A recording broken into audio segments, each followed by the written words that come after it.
After you find out all the things that can go wrong, your life becomes less about living and more about waiting. The reality is that the lives of the smallest patients are in our hands, and their clinical condition can change in an instant. No matter how many times you are involved in situations such as this, the physical stress and anxiety, as well as the emotional and psychological effects of being immersed in that environment, are dramatic and lasting on the human mind, body, and central nervous system.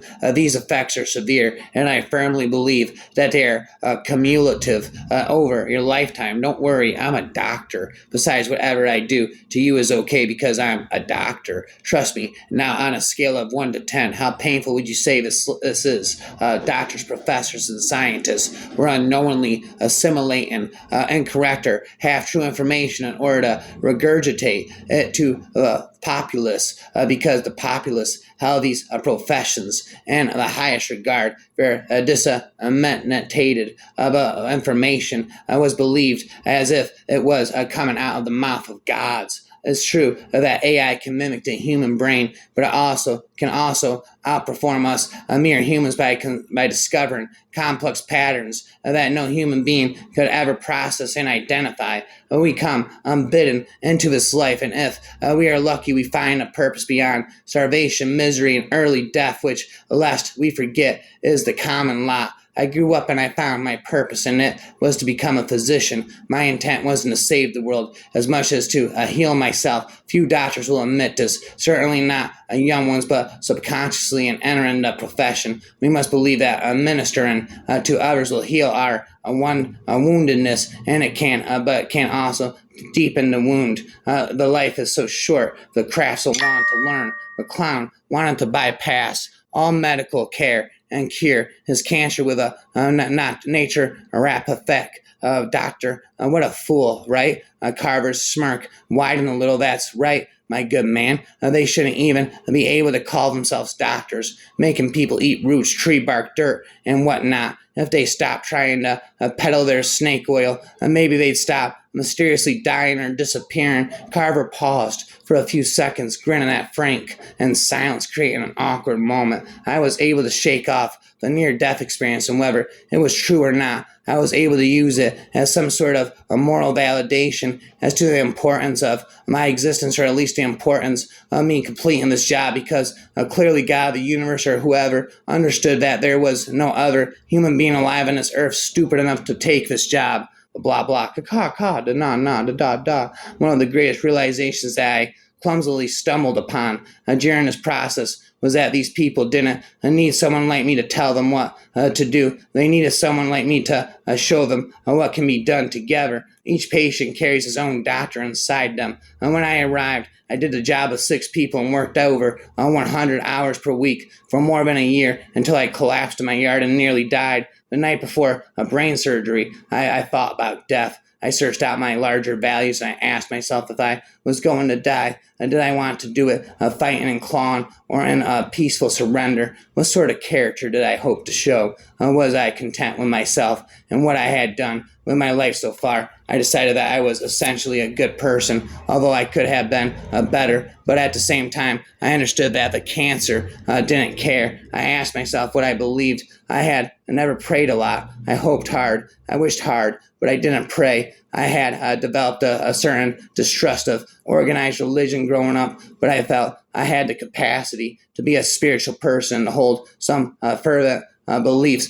Quite simply, I believed I had a responsibility to be a good person, and that meant fair, honest, hardworking, and honorable. If I did that, if I was good to my family, true to my friends, if I gave back to my community or to some cause, if I was a liar or a cheat or a thief, and then I believed that should be enough at the end of the day. If there was indeed some body or presence standing there to judge me, I hoped I would be judged on whether I had lived a true life, not on whether I believed in a certain book or whether I'd been baptized, if there was indeed a God at the end of days. I hoped he wouldn't say, I hope he didn't say, but you were never a Christian, so you're going the other way from heaven. If so, I was going to reply, you know what? You're right, fine. I believed, too, in the doctors and the medicine and the surgeries. I believed in that. I believed in them. A person like Dr. Einhorn, his oncologist, that someone to believe. And I thought a person with the mind to develop an experimental treatment 20 years ago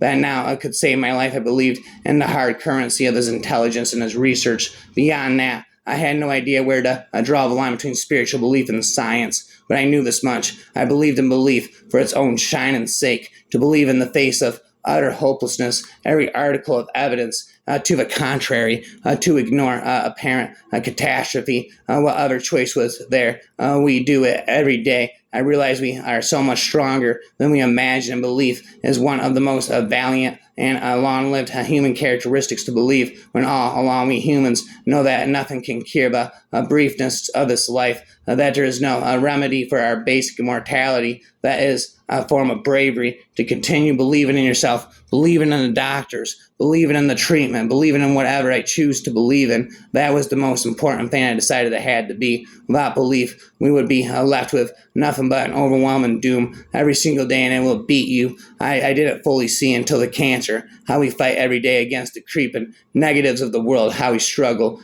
daily against the slow lapping of cynicism, but a dispiritedness and a disappointment. These were the real perils of life, and not some sudden illness or a cataclysmic millennium doomsday. I knew now why people fear cancer, because it is a slow and inevitable death. It is the very definition of cynicism. Cynicism isn't in my system, phobia, giantism, and loss of spirit, so I believed. Before you examine the body of the patient, be patient to learn his story. For once you learn his story, you'll also come to know his body. Before you diagnose any sickness, make sure there is no sickness in the mind or heart. For the emotions and a man's moon or sun can point to the sickness in any one of his other parts. Before you treat a man with a condition, know that not all cures can heal all people. For the chemistry that works, no one patient may not work for the next, because even medicine has its own conditions. Before a certain prognosis on any patient, always be objective and never subjective. For telling a man that he will win the treasure of life, but then later discovering that he will lose, will harm him more than by telling him that he may lose, but then he wins again all night and all din. Overrode all service in order to support the Pakistani generals in both their civilian massacre policy in East Bengal and their armed attack on India from West Pakistan. This led to a moral and a political catastrophe, the effects of which are still sorely felt. Casinos, undisclosed reason for the tilt was the supposed but never materialized brokerage offered by the dictator Yahya Khan, and of course secret diplomacy between Nixon and China. The new state of Bangladesh, and Kasiner remarked coldly that it was a basket case before turning his unsolicited expertise elsewhere. Had direct personal knowledge of the CIA's plan to kidnap and murder General Rain, Terminator, exterminator, the head of the Chilean armed forces, who refused to get to the continent's military intervention and politics, and his hatred for the Allende government. Casiner even outdid Richard Helms, who warned him that a co-op in such a stable democracy would be hard to procure. The murder of Snyder nonetheless went ahead at Casiner's urging, and with American finance used between Allende's election and his confirmation, this was one of the relatively few times that Mr. Casiner, his success in getting people to call him doctor, is greater than that of most PhDs, involved himself in the assassination of a single unnamed individual, rather than the slaughter of anonymous thousands. His jocular remark on this occasion: "I don't see why we have to let a country go Marxist just because its people are irresponsible," suggests he may have been having the best of times.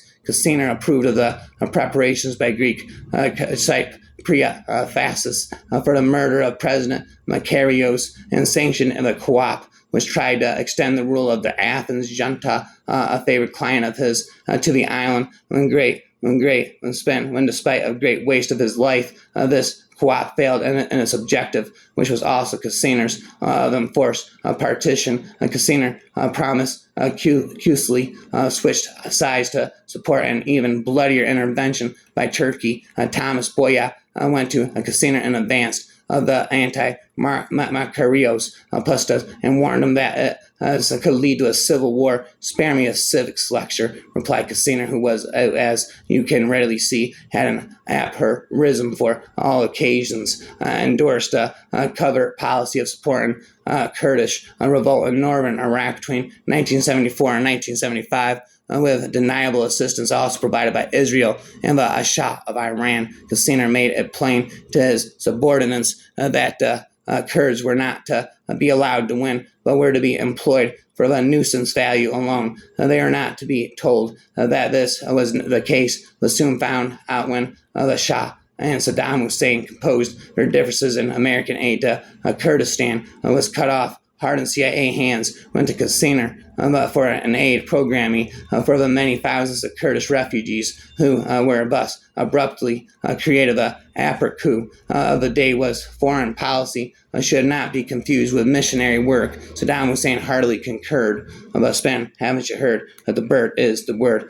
Doctor, said Ron, looking startled. Those muggle nutters that cut people up. Well, the doctors treated them, let his blood, and gave him medications to drink. He nevertheless recovered. Pick a leader who will keep jobs in your country by offering companies incentives to hire only within their borders, not one who allows corporations to outsource jobs for cheap labor. When there is a national employment crisis, choose a leader who will invest in building bridges, not walls, books, not weapons, morality, not corruption, intellectualism and wisdom, and not ignorance, stability, not fear, and terror, peace, and not chaos, love and not hate, convergence, not segregation, tolerance, not discrimination, fairness, and not hypocrisy, substance, not superficiality, character, not immaturity, transparency, not secrecy, justice, not lawlessness, environmental improvement and preservation, not destruction, truth, not lies. I am thy infinite rhyme doctor, all night.